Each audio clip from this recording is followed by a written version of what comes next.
सुरुवातच ते काँग्रेस पासून करतात आणि हिंदू पासून करतात. म्हणजे आता मी तुम्हाला माहिती आहे की तिथं त्याच्यात कोणती मुलगी नाही सध्या तरी. आणि राणा तो तेच बोलला, एकदम हिंदूवरच बोलला पहिल्या दिवशीच. आजही टीव्हीवर मुलाखत देताना तेच बोललाय राणा. बोंडे साहेब तर काँग्रेसचे कार्यकर्ता ज्याच्यात म्हणजे पदाधिकारीच त्याच्यात इन्व्हॉल्व आहे. म्हणजे अशा पद्धतीनं तुमच्या जवळ येऊन तुम्हाला ते सांगतात. आमचं म्हणणं आहे की तो यमानचा पदाधिकारी आहे हे स्पष्ट झालेला आहे. तो यमानचा असो काँग्रेसचा असो कोणत्याचा असं म्हणतात नाही. महिलांच्या बाबतीमध्ये असं का करणार विषय चुकीचीच आहे. होणे असेल.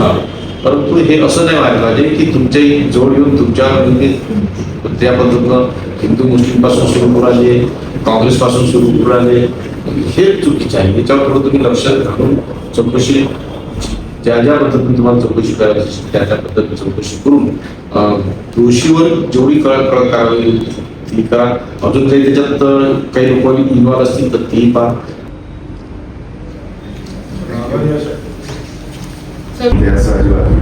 पण ही महाराष्ट्राला काही घोषणावं नाही.